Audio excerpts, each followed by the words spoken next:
जरा सोचो, अगर इस दुनिया में पैसों का कोई अस्तित्व ही ना हो और उसकी जगह हर इंसान को टाइम दिया जाए जो उसकी बाजू पर चलती डिजिटल घड़ी पर दिखे, और जैसे ही घड़ी का टाइम खत्म वैसे ही इंसान की मौत।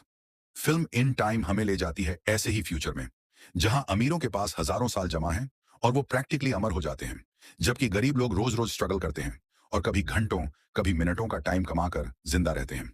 कहानी शुरू होती है विल सालस से, जो एक गरीब इलाके का लड़का है और अपनी माँ के साथ मुश्किल से गुजारा करता है। एक दिन विल की माँ का टाइम अचानक खत्म हो जाता है और वो उसकी आंखों के सामने सड़क पर मर जाती है, जिससे विल सिस्टम के खिलाफ जलने लगता है। तभी एक रात उसे एक अमीर आदमी मिलता है, जिसके पास सैकड़ों साल का टाइम होता है, लेकिन जीने की इच्छा खत्म हो चुकी होती है। वो आदमी विल को 100 साल गिफ्ट करके खुदकुशी कर लेता है और इसी से विल की जिंदगी बदल जाती है। अचानक उसके पास सालों का टाइम आ जाता है और वो अमीरों की सोसाइटी में कदम रखता है, लेकिन टाइम कीपर्स नाम की पुलिस फोर्स उसे चोर समझकर पीछे पड़ जाती है। इसी दौरान उसकी मुलाकात सिल्विया वाइस से होती है, जो एक अरबपति की बेटी है और जिसके पिता के पास लाखों साल का टाइम जमा है। सिल्विया और विल धीरे धीरे समझ जाते हैं कि यह पूरा सिस्टम अमीरों को अमर और गरीबों को गुलाम बनाए रखने के लिए बनाया गया है, ताकि गरीब लोग कभी ऊपर न उठ सकें।